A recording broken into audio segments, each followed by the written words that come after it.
Tingnan nyo ito guys.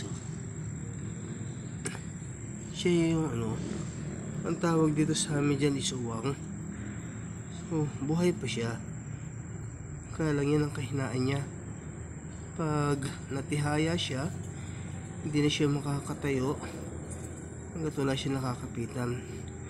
So pag wala siya makapitan, yan na yung magiging huling paggalaw niya.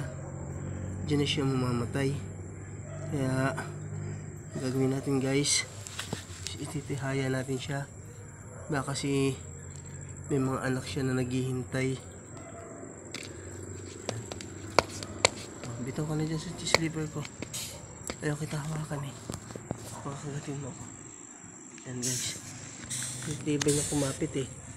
So, ayaw niya nang bumitaw. Ayaw niya nang mamatay. Yan. Ayan na siya guys.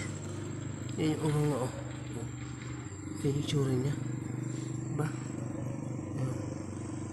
Mamaya paglipad niya, bubuhay na yan. Buhay na siya.